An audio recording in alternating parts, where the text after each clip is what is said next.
Hello, everyone. Welcome to the Tenement Museum. My name is Dolan. I am with the Education Department, and I'm going to be leading tonight's program, Tenement Kitchens. Really happy to be here. Really happy to have you all with us here on YouTube Live. Just a couple things about this program. All of our programs, whether virtually or in person, really do encourage participation. We want to hear from you, your thoughts, your questions, your comments. So my friend and colleague Danielle is in the chat and is going to be able to respond to questions that I might not be able to address. She will also be able to send me questions that you want answered by me throughout the program.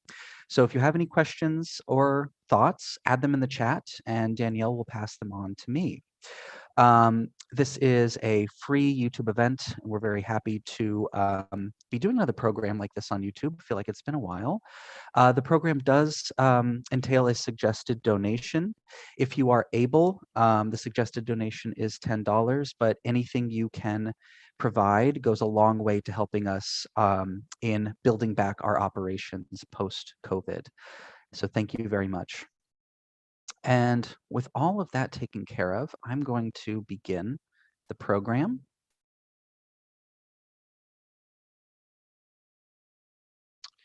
And I'll just give it a second to load, but hopefully you are seeing the title page for this evening's program, Tenement Kitchens, a virtual tenement experience. At the Tenement Museum, we tell the stories of immigrants, migrants, and refugees who built homes and communities in the tenements of Manhattan's Lower East Side neighborhood. And we are able to explore these stories in a very personal way through our historic sites at 97 Orchard Street. So that's this building here, a tenement built in 1863 and occupied until 1935. And this corner building, 103 Orchard Street, a tenement built in 1888 and occupied until about 2014.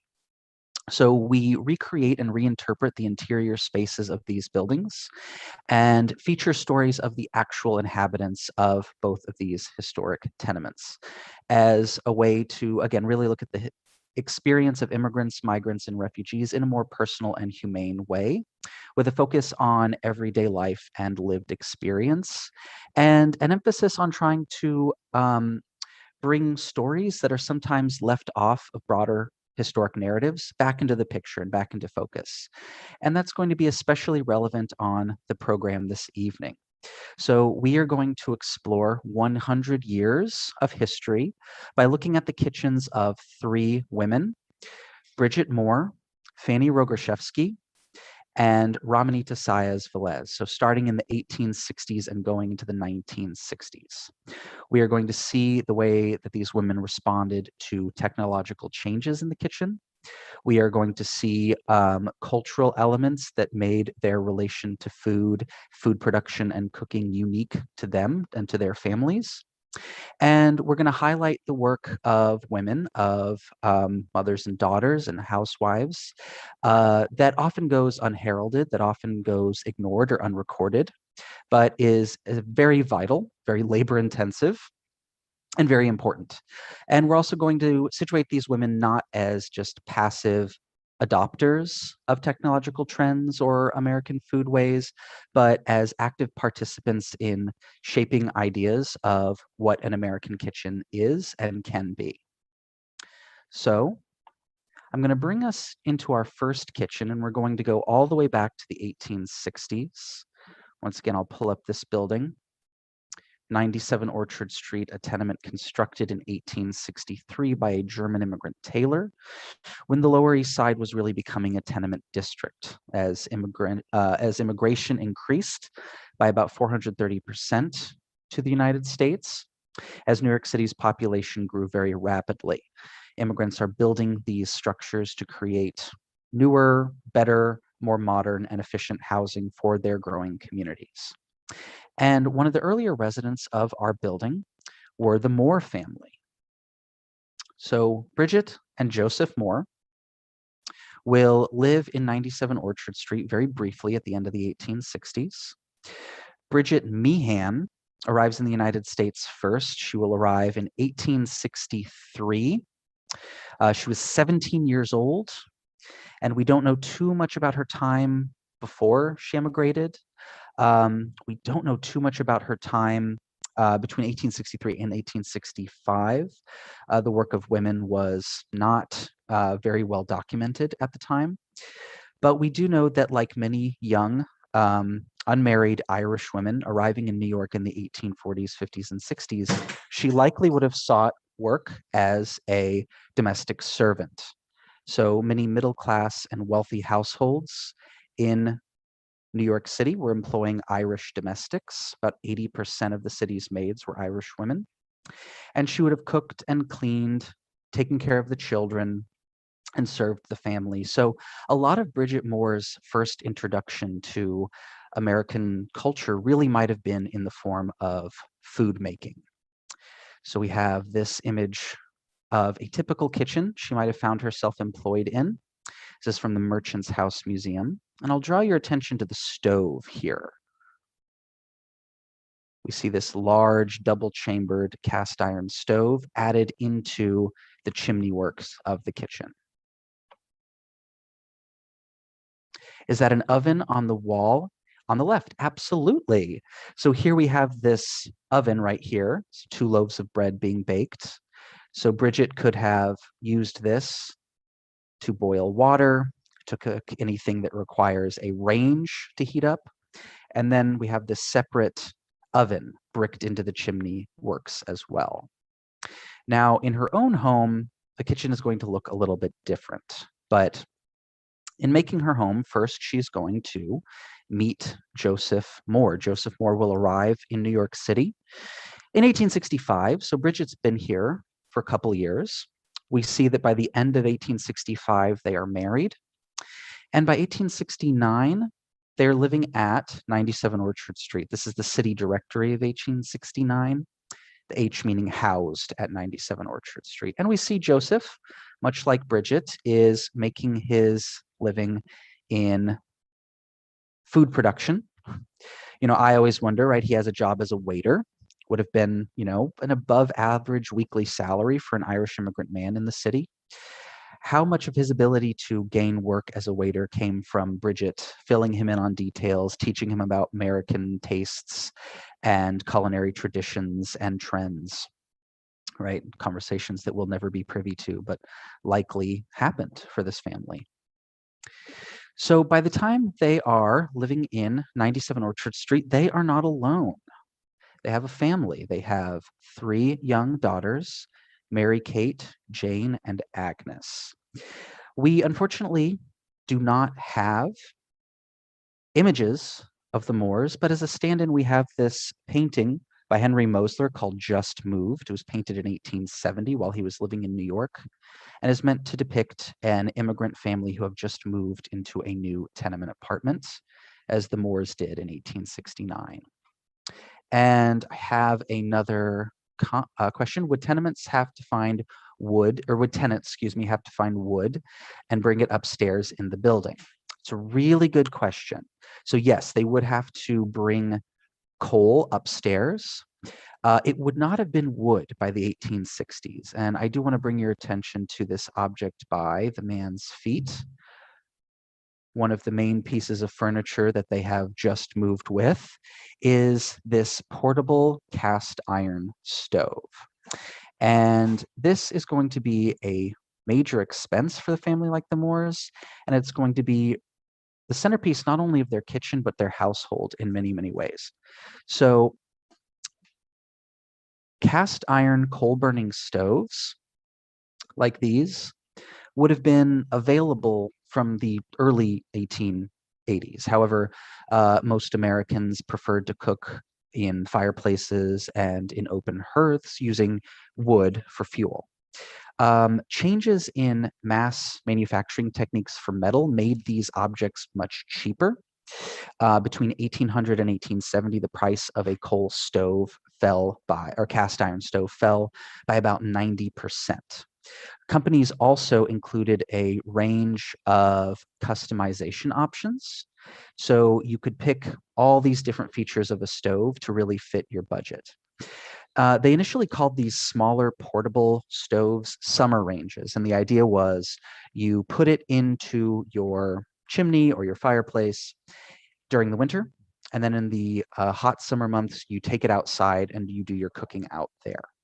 That's not how they're used in the growing cities in the United States in the mid-19th century. They become incredibly popular among people living in tenements. Number one, because they could be taken apart, they could be moved from apartment to apartment. They would also fit in the small kitchens of the tenements, and they allowed, the kind of technology for cooking that Bridget would have thought was only available to wealthy New Yorkers to, be accessible in the home, right? So 1800s into the 1820s and 30s, you'd see cast iron stoves, really bricked in, just like we saw in the Merchant's House Museum picture, in the kitchens of very wealthy Americans, in the kitchens of hotels and restaurants. But increasingly, they are becoming a staple of every American kitchen. So an interesting thing happens when the women who are doing the cooking actually get to pick and choose the features. The shape and function of these stoves change. They get taller. Cleaning features such as removable ash pans become more and more common. And so we really are seeing the, needs and desires of these women around these objects are actually shaping the evolution of these stoves in many ways. So, the question was, would they find wood to bring it upstairs? These could burn wood, but anthracite coal was fast becoming the fuel of choice, especially in the cities, right? Anthracite coal is becoming more common, and access to wood sources in a place like New York was dwindling pretty rapidly.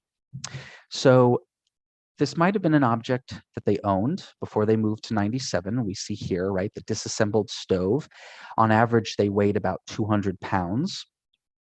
So families would disassemble it, pack it up with all the rest of their belongings, move from apartment to apartment, reconstruct it, connect the flue to the chimney system, and then light a fire in the coal box. It's where we get the term housewarming from, right? So you're heating up your home for the first time. So the stove, as we can see here, is going to provide more services than just cooking food. Although you could do that. We have an oven, we have range on top, but also we have these two spaces on either side where you could hang a basin of water to be slowly warmed. You could use this for bathing. You could use this for washing laundry, for washing other items in the household. We have these sad irons heating up here. It's how you'd press and iron the clothes. And we also have clothing hung in a clothesline above the stove. It's going to be producing a lot of heat. And on overcast or rainy or cold days, you are going to dry your laundry here above the stove. It means that a lot of Bridget Moore's day-to-day life would revolve around the stove. To light it, you're going to bring up coal, which would have been in the coal cellar of the tenements and part of the expenses of living in the building. You're going to feed coal into the coal box. You're going to put kindling on top, light a match, and let it heat up. And then you're going to tend to the fire throughout the day, adding coal, adding kindling, adjusting the flue so that not too much of a draft comes in, but still enough that it doesn't snuff out, and you have to begin the process of building a fire again. By some estimates, women would check in on the coal stove every 10 to 15 minutes to keep it going. Once a week, the fire would be allowed to sort of burn down so that a deep cleaning of the stove could take place.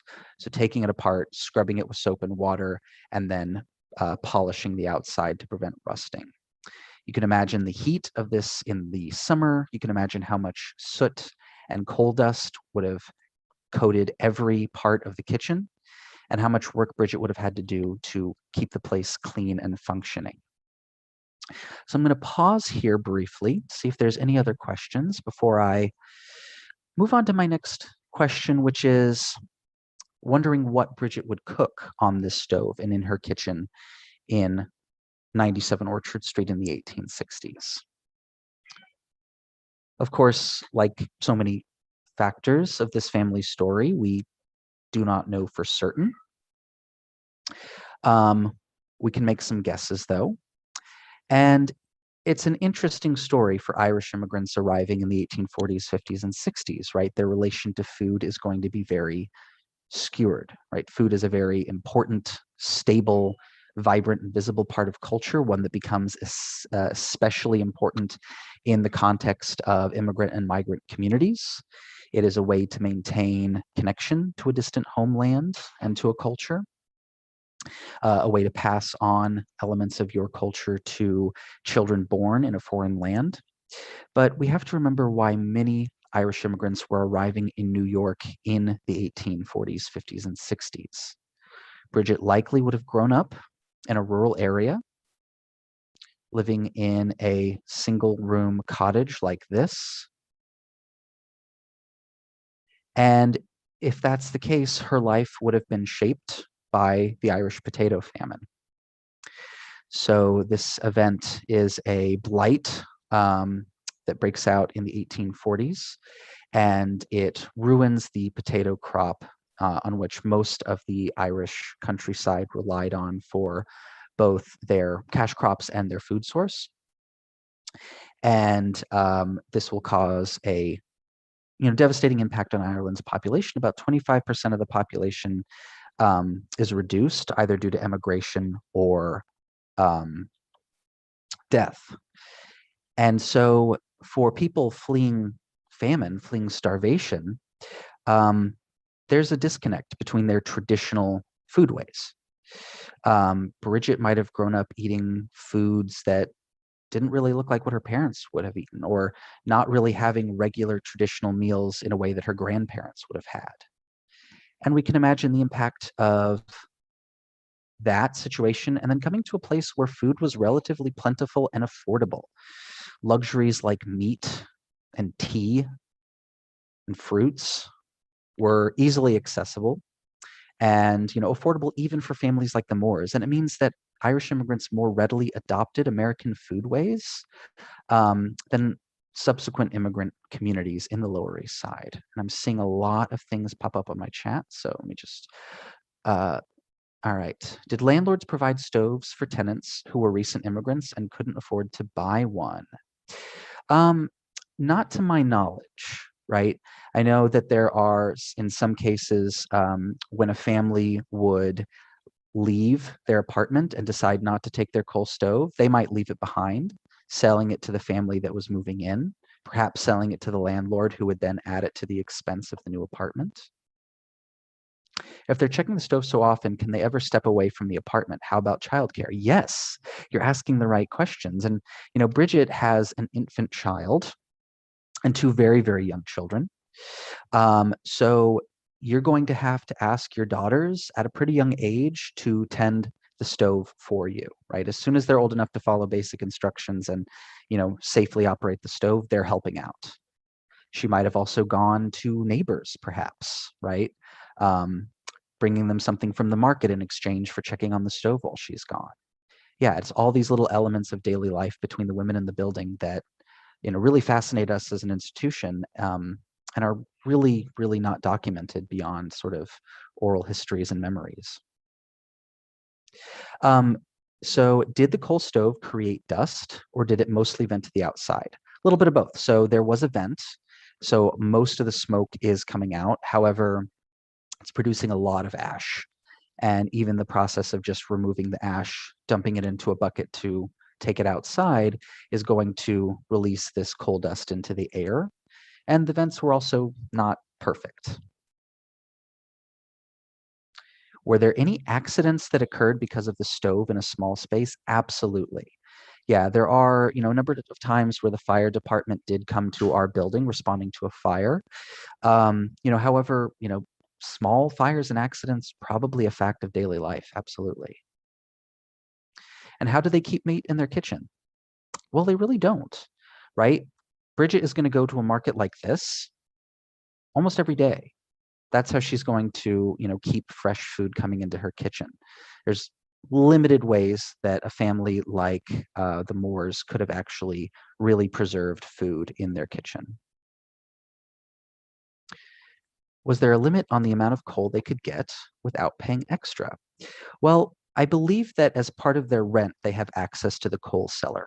Coal will be regularly delivered to the cellar, but that does mean that you're walking down, for Bridget, 4 flights of stairs, down into the cellar, filling up buckets of coal and taking it all the way up the stairs. So with all this in mind, and thank you all so much for these really great questions. When we say that we want to hear from you, we really do mean it. I want to try to imagine something that Bridget might have cooked fairly regularly in that kitchen. And it's a dish called boxty, which is an Irish sort of potato pancake or potato bread. And it's made with shredding potatoes and mixing it with some flour, some eggs, dairy. It's a very flexible recipe. The name boxty likely comes from the Gaelic Aran bocht, which means poorhouse bread, right? Indicating that it's really, a food meant to be eaten during times of strife, right? So this, is said to have originated in the famine as a way to, take the small amount of potatoes that were usable and really turn it into a filling meal. In all likelihood, though, it probably originates before the famine, because even before the famine, Irish foodways were likely being shaped by scarcity and poverty. But as a way to, take the items that are on hand and make a really delicious meal.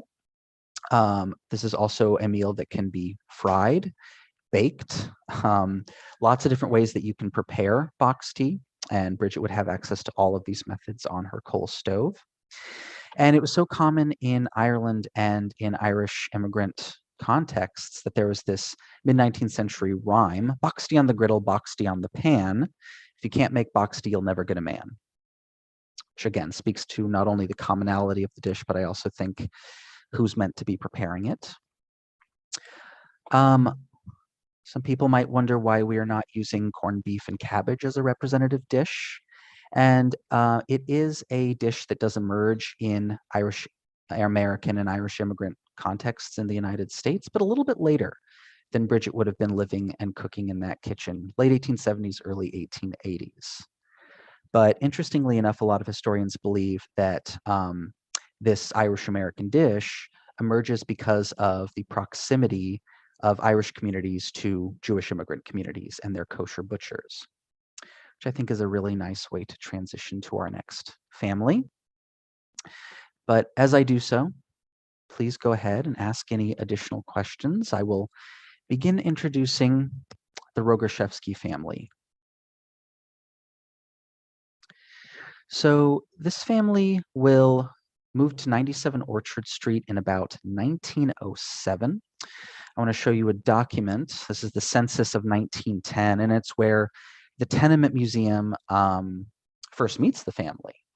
And in a lot of cases, it's records like this, census records, birth and death certificates, working documents, and medical records that really form the basis of our understanding of these families. So, we see from this record that, just take a look at the number of highlighted names here. It is quite a large family. We have Abraham, Fanny, the parents, Ida and Bessie, the daughters and oldest children, Morris, Sam, Henry, and Philip, the younger two being born in New York City. It lists their place of birth as RUSS, Russia, Yiddish, right? So this is a Yiddish-speaking Russian family. We know that today they are from the town of Telch in modern-day Lithuania, then a part of the Russian Empire. Emigrating in 1901, they would have been part of a large increase in immigration from Eastern Europe, and especially Jewish immigration.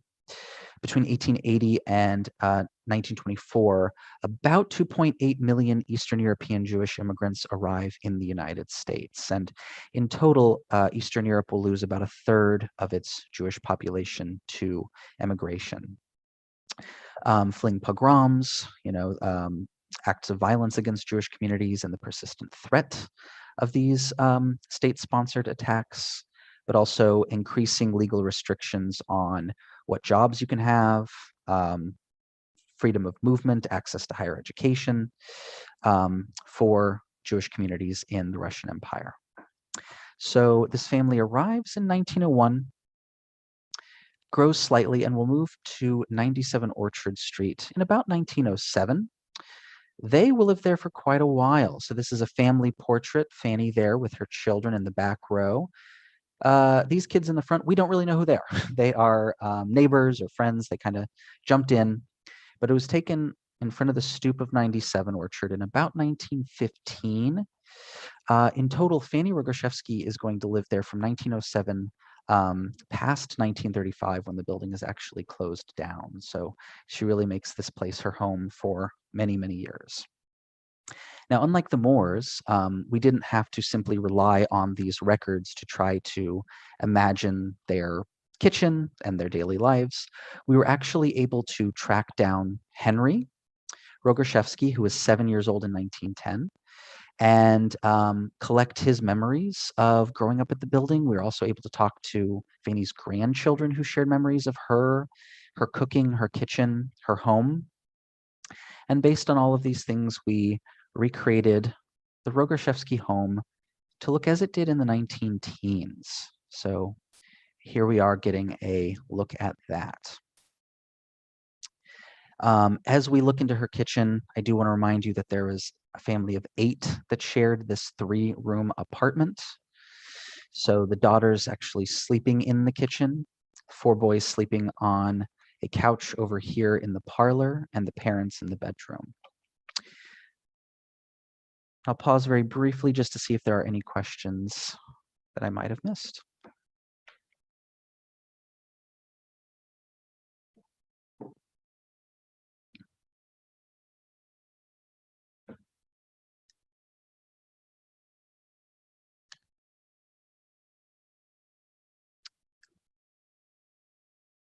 Okay, so I want to bring us in to look at Fanny Rogoszewski's stove.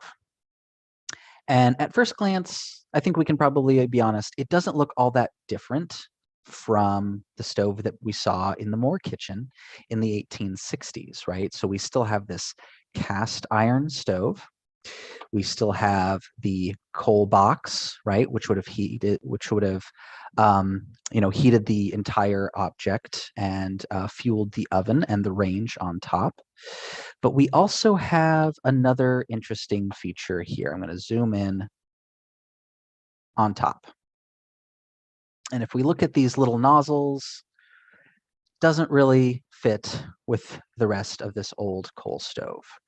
So in 1905, this building will get gas as well as running water.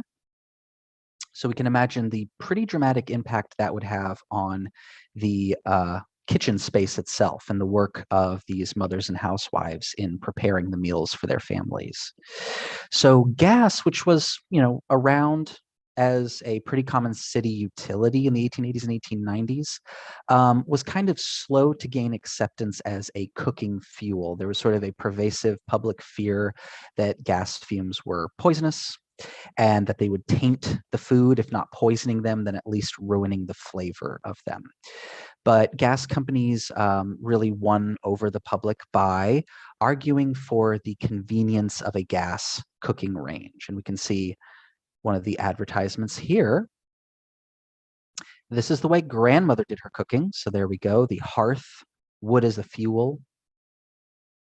When mother went into housekeeping, she had trials something like this.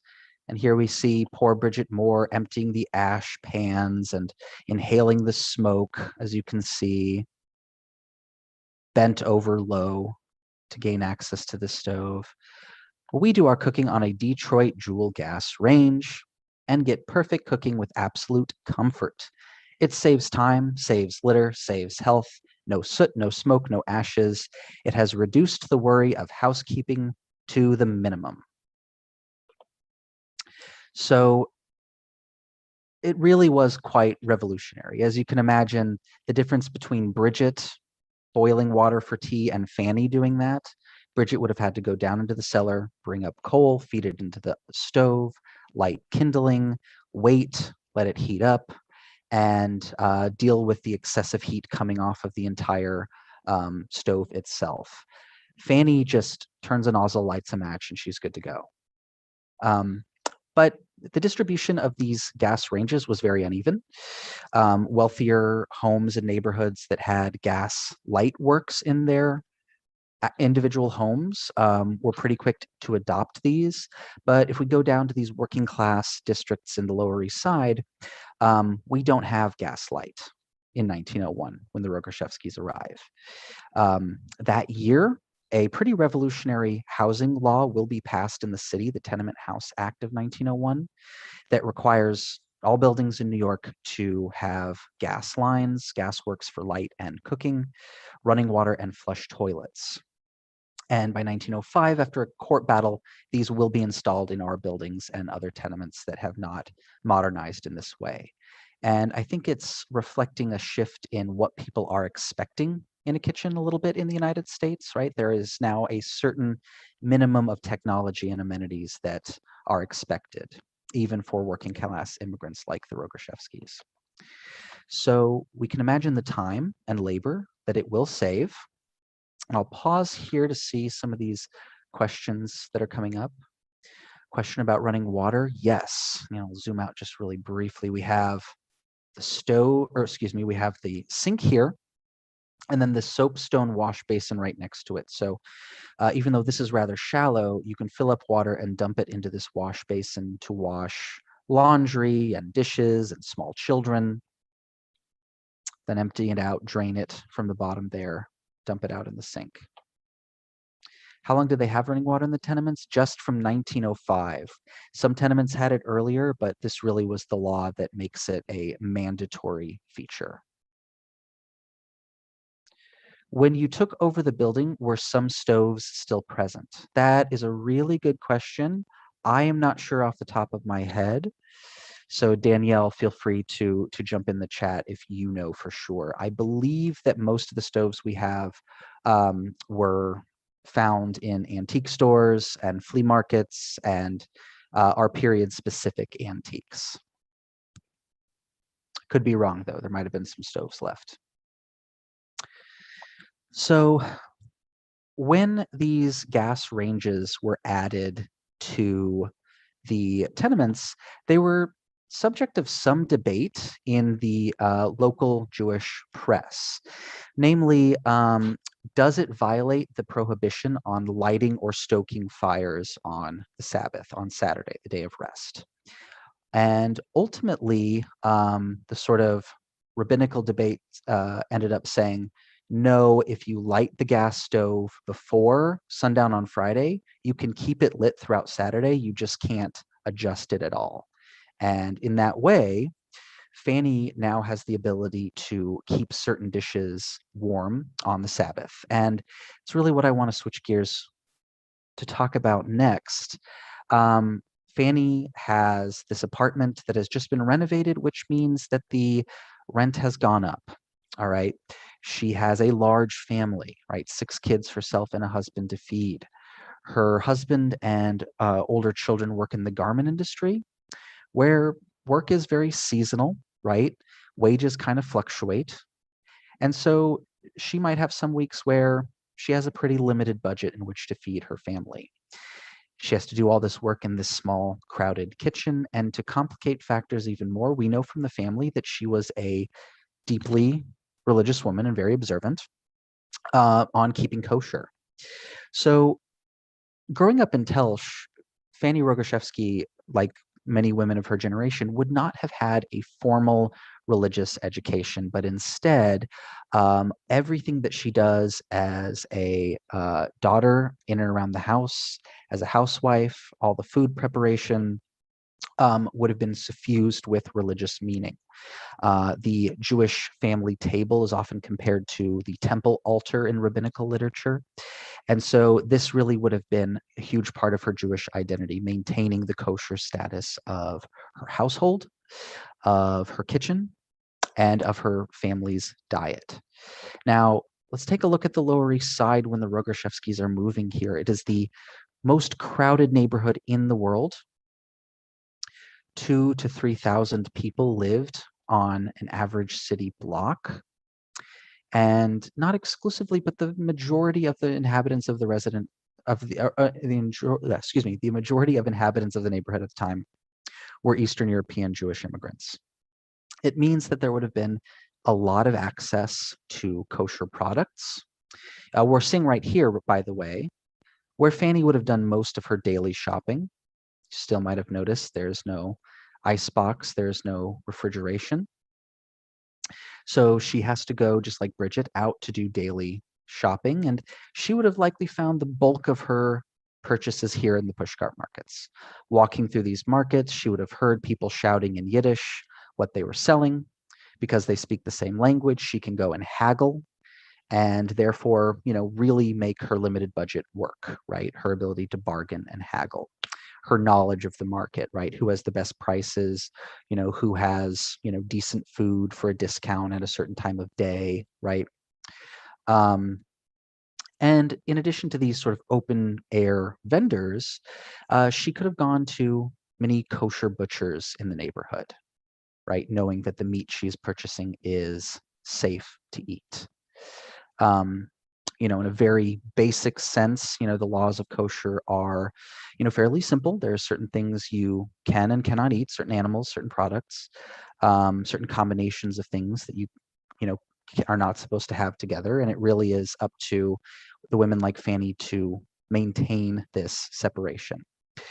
So a great example of the type of work this could have often entailed is she might have gone to get a chicken and cashered it herself. So this is a cashering board, an object that is in our recreation of her apartment. So to render it kosher, she would have had to take the carcass, open it up, search for any blood clots, pull them out, and then cover the carcass inside and out with salt, lay it on this kosher board, and let it drain completely of blood over the hours to allow her to then prepare it for her family's meal.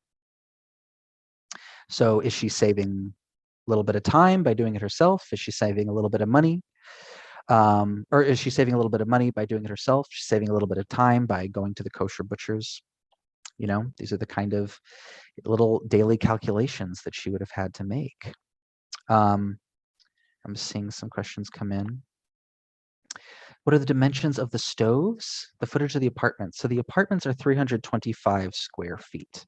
And I'm bad at sort of guesstimating dimensions. I would say the stoves are maybe about 3 feet long, I'm guessing. Yeah, maybe a little bit less, maybe sort of 2.5 by 2.5 or 3 by 3, roughly. Cheryl is saying my grandmother would buy kosher chickens and then come home and kosher them again. Yes, thank you. You can never be too certain, right? So all of this, right? Fanny very dutifully keeping this kosher kitchen, observing the Sabbath, in combination with this new technology, the gas range, is going to influence her most common dish that she would make during Sabbath observances, which was cholent. All right, we have this image here. And cholent is a traditional Sabbath stew. It is made with basically whatever meats and vegetables and beans and grains are at hand, thrown into a pot, and then kept warm and eaten at midday on the Sabbath. So in some cases, as the fire was dying down, you would pull up all the coals together in a hearth and just place it down on top, place the pot down on top. It would already have been cooked, but this is just to kind of keep it warm. You'd have to be very careful, though, not to stoke any of the coals or any of the fire. What a lot of towns did is they would take their cholent at sundown on Friday to the bakers. The bakers would have these ovens that were constantly on that never turned off, and they would put the cholent pots in the ovens. And then the families would come and collect the pots after service at the synagogue and take it home and eat it as a family meal. Because of the simplicity of the dish and the flexibility of the dish, again, really just what's seasonal, what's at hand, there are infinite variations, family to family, let alone region to region. Um, we know from her son Henry that this was a common thing that she did, uh, preparing it during the late afternoon, early evening of Friday, turning the stove down to its smallest flame that she could get right as the sun goes down, and then just letting it maintain its heat. We also know from the family that they had relatives in the building across the way, and they would put pots of cholent that she made on the clotheslines and send them over across to the other tenements, and they would collect them in the window. This is one of the items actually owned by the family. This was given to us by her granddaughter. It's the soup tureen that she purchases in the United States, this porcelain soup tureen. And this is how she would serve cholent to the family every Saturday. So it was passed from Fanny to her daughter, to her granddaughter, and then she gave it to us to preserve in our museum.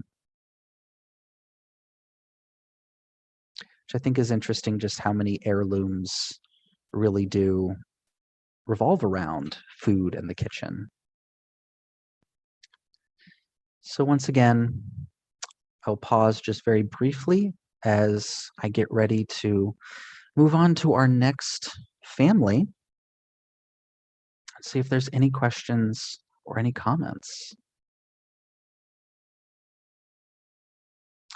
So were coal and gas lines built into the house, or was there construction to accommodate them if a family needed it? So essentially, when this 1901 law was upheld in 1905, there was pretty massive and pretty disruptive and pretty costly construction done in a lot of tenements.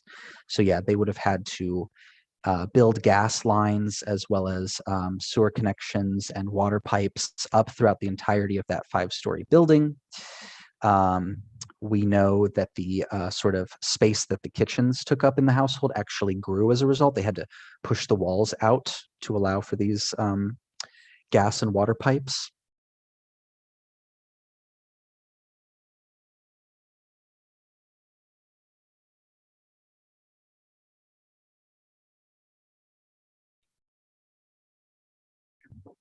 Okay. So we're going to jump from the 19 teens into the 1950s. And we are going to go down the block. So these first two families were living in 97 Orchard Street here. And in 1935, the building will be condemned.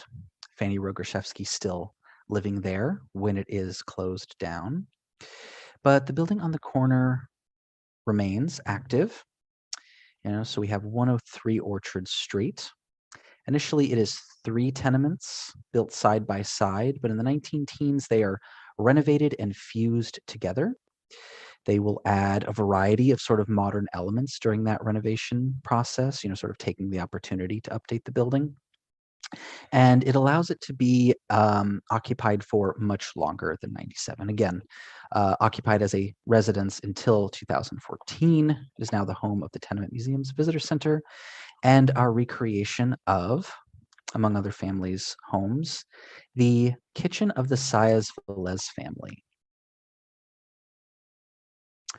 So this is Ramonita Saez-Velez, and this is in her living room at 103 Orchard Street in 1969. It's one of the many family photos we use to recreate the interior spaces that we'll see. So Ramonita is born in 1927 on the island of Puerto Rico, and she moves to New York City in 1955 with her 2 young boys, Andy and Jose, who are 6 and 5 years old. She separates from her husband, and so when she arrives in New York in 1955, she really is a single mother raising 2 young boys. She is arriving at a time of pretty significant transformation in the Lower East Side's history. So we have here the demographic shifts from 1950 to 1970. All right, and I'll zoom in a bit. By 1950, we see 14% of the neighborhood is Puerto Rican, 3% Black, 2% identifying as other, and 81% of the neighborhood is white. And we can see the growth of the Puerto Rican and Black community by 1960. And these trends increase. Also, we see Asian and Pacific Islander community growing as well. So these demographic shifts begin before the 1950s. They begin in 1924 with the passage of very restrictive immigration laws, the Johnson-Reed Act. The Johnson-Reed Act will limit the number of people allowed to enter the country and naturalize based on national origin. And it's going to essentially severely limit immigration from the Mediterranean and Eastern Europe, and bar immigration from Asia. And the law will last from 1924 until 1965. And it means that as, these older communities from Greece and Italy and Russia and Poland are slowly drifting out of the Lower East Side up to the outer boroughs and the suburbs, there are fewer people from those nations moving in. So in an era of depressed immigration numbers, we see more migration. We see African-American families moving from the South as part of the Second Great Migration, and we see Puerto Rican families, because Puerto Rico is an American territory and Puerto Ricans are citizens, there's a freedom of movement, but they are finding themselves drawn to the Lower East Side for many of the same reasons as our earlier immigrant families. Cheap rent, affordable units, and proximity to sources of employment. So between 1950 and 1970, about 1.5 million Puerto Ricans will move to New York City alone from the island. So this will become the city's first large-scale Spanish-speaking enclave. By the late 60s, they called the neighborhood the Loizada, right? So kind of reflecting the Spanish pronunciation of the neighborhood's name. It'll be reflected not only in the population, but in a lot of businesses that open up. So we see here a American and Spanish grocery, the ease of importing foods, both technologically and because of the proximity of Puerto Rico to the United States, means that when Ramonita leaves the island and comes here, she will have a lot of options to purchase the kind of food that she grew up eating, and make sure her kids are eating that as they grow up in New York City. So they move around a couple times, eventually moving into 103 Orchard Street in 1964. Andy and Jose are 14 and 15. Their friend tells them about an opening in the building. It's a really good size apartment, a kitchen, dining room, living room, and 2 bedrooms. It's almost 900 square feet, which is good for Manhattan today. And so Ramonita will eventually move there in 1964, being convinced by her sons to take a look at the apartment. And she will live here for almost 50 years, not moving out until 2011. So they lived here for a really long time. We got to talk to Andy and Jose, who shared their memories, but also a lot of photographs, a lot of family pictures of a place that was their mother's home for so many years. And so based on these, we've recreated her kitchen in the 1960s. And I think if we take a look, right, looking at the kitchen, this is from the living room, we're probably seeing a lot of things that are pretty familiar, right? And this, I think, is even more so the case.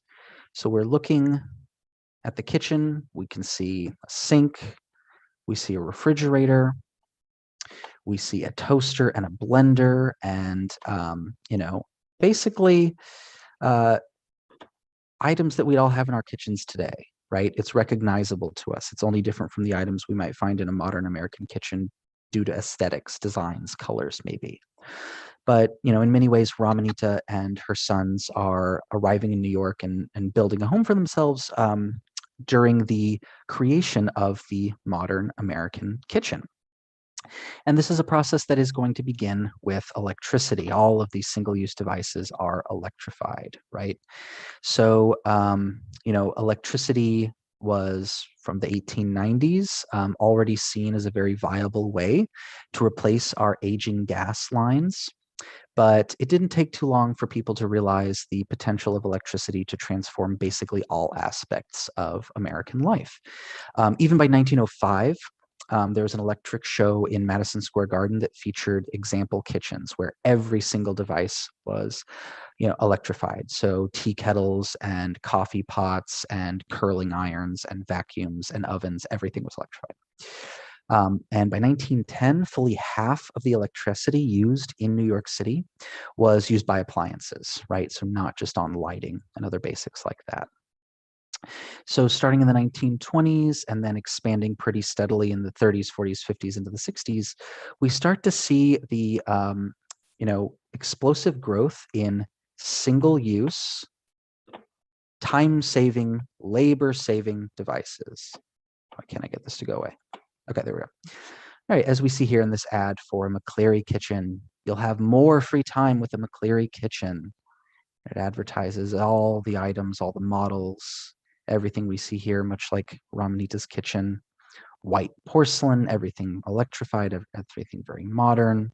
The women are talking to one another, comparing notes. Maybe she's showing off a little bit. So they're really marketed to, women who are a not new, but growing, sort of consumer force, as really being able to save them time, right? Allow more time for leisure, more time with the family, and pretty critically, the ability to perform the traditional duties of a housewife, but also seek employment, either part-time or full-time outside the home. You have time to do that and still cook a good meal and run the household. But there's a little problem. Studies of the amount of housework done by women in the 60s and 70s recorded that on average, women were doing 40, 50, or 60 hours of work within the home, whether or not they were employed outside of it. And this is about how much work women were doing in the early 1900s, about how much work Fanny Rogoszewski would have done. So what explains this, divergence between the ad and reality? A lot of historians believe that with all of these new devices, it really increases expectation of women in the household. They're not just supposed to be able to provide the basics and feed their family, but they really have to thrive, right? Their kitchens and their ownerships of these devices are signs of wealth and status and taste, right? Just owning one, whether you're going to use it or not, it's a little bit of a status symbol. And in a lot of ways, these single-use devices don't always really save time or labor. What they do is take up space, take up money, and really create the idea that women of the 60s are supposed to be able to pretty frequently host giant parties, entertain people whenever they come over, and still provide all the basics for the family. And I think it's interesting. Ramanita definitely adopted a lot of these trends. We also hear from Andy and Jose that she really loved entertaining. She would have parties almost every week, friends and neighbors and family. She would cook lots of dishes for them. But it was also very important to her to maintain some older cooking implements and cooking technologies and techniques. We know that Ramanita, until the day she died, would roast her own coffee beans in her own kitchen, grind them up and then strain them here, right? Pouring hot water over the ground up beans. That's how she grew up making coffee. That's how she would always make coffee. She opted to use, traditional Puerto Rican implements like the pilon here to make dishes. And so it really is in this sort of mix of, very traditional foods and methods of food preparation and this rapidly modernizing kitchen that we hear some interesting food memories from her sons. So I'm going to turn us over here.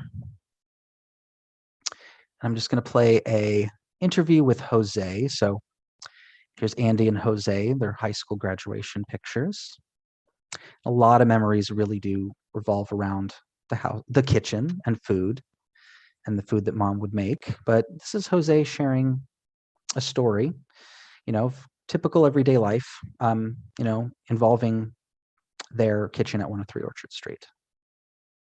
My mother would work a lot, believe me, a lot. And Before she left in the morning, my brother and I we had to keep a schedule. She will just get the beans, add the little water, that actually softens them up. So when we came from school, we switch on the burner very low, or my brother or I, either one.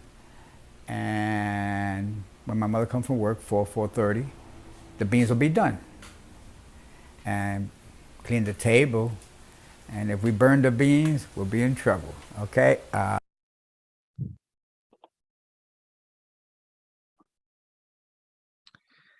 Yeah, so I see some questions coming in. I'll get to them in just a moment, but it's interesting. I think if we got to talk to Fanny Rogoshevsky's male children, they wouldn't be sharing a memory like this. So Ramonita is working outside the home. We know that she was a member of the International Ladies Garment Worker Union. These are some of her paperwork involved in her membership.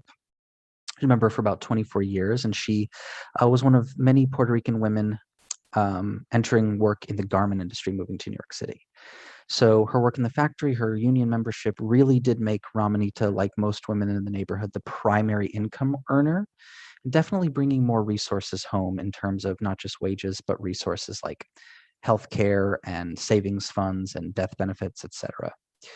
So her being outside the home more does lead to slightly different expectations in terms of gendering the work in the kitchen and around food. So Jose and Andy, both in separate interviews, really share this story. And so they're talking about helping out in the kitchen, making things for mom, and reporting it with pride, right? There's a little less of an idea that, anything in the kitchen is simply women's work. I will say, however, that, there were some things Ramonita really reserved the right to do, including spicing the food and sort of finishing it. And this is her spice rack. It's one of the items that was given to us by the family to put in the recreation. And she also would really be the one to take charge of special seasonal dishes. So interviewing the family, Andy and Jose and their wives and children, we hear a lot of dishes that Ramonita would make, but this one is a pretty, stands out a lot in their memory. It's arroz con dulce, which is sort of a, traditional Spanish rice pudding, but with a lot of local Puerto Rican ingredients, coconut milk, high proof rum, things like that. And so before I get to your questions, and please feel free to add any more, I'm going to play one last interview with the family. So this is Andy's wife, Jenny. This is her and Ramonita on the roof of 103, and she's going to share memories of Ramonita cooking this dish, and then also her own attempt at recreating it. Arroz con dulce. Well, usually they take a little pan and they put in it some water. They put the cloves. They put the cinnamon sticks. They put the ginger, and they put that to boil to get all the juices out of that. And then after, in another pot, they have the coconut milk. You can do it fresh from the coconut. You squeeze the coconut and you get the milk. That's how Ramonita used to do it. Wow. Everything she cooked all way. And She where would used she to get groceries? Grated coconut. Grate the coconut. Essex Street, right? Yeah. Yeah, in the market.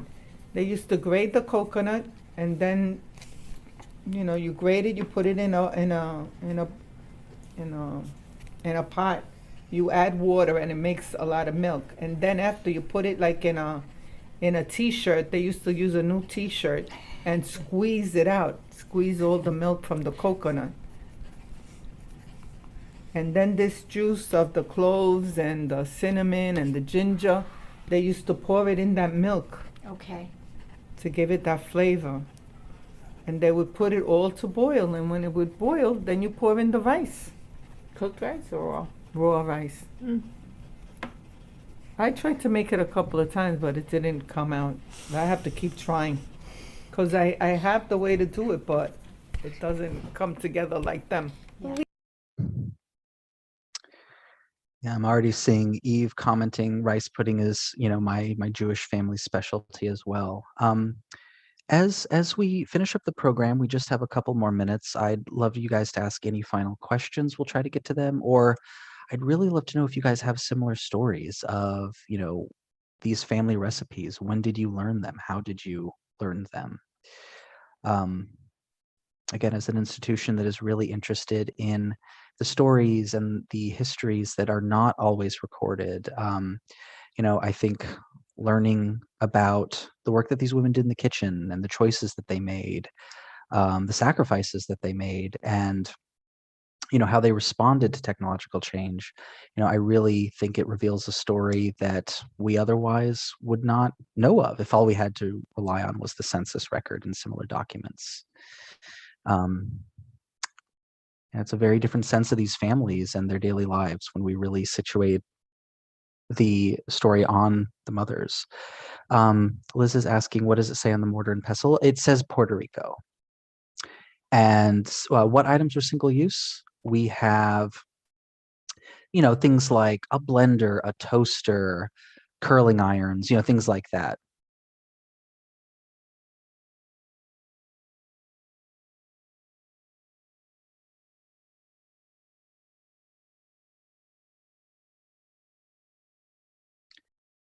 And I will give you guys a little time to add any last thoughts or questions into the chat. And I'm going to pull this up. We really would love to stay in touch with you. Also, we hope to see you again on a YouTube program. So please like and subscribe, and stay tuned for additional content. Sherry saying, my great-grandfather lived in the Lower East Side. He used to buy day-old bread, soak it in water, and rebake like new. Yes, I've actually tried that, and it works. In Chicago in the 1930s, my mothers would pick out a live chicken in the store. They would butcher it and would take it home. Excellent. Yeah, we've heard similar stories of 97 Orchard residents with fish.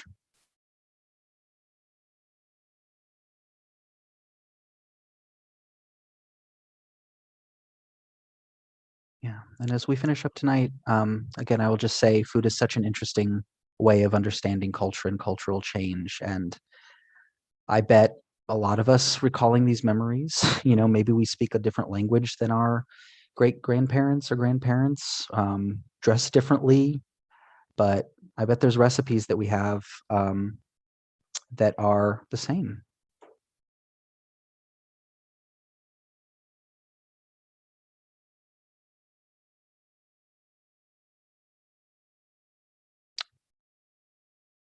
All right, well, everyone, I want to thank you all so much for being here. Thank you for joining us, and we hope to see you soon on a virtual program, on a YouTube event, live, as we are now back to in-person programming. But thank you all so much for being with us. Thank you for sharing your stories and asking your questions, and have a wonderful evening, everyone.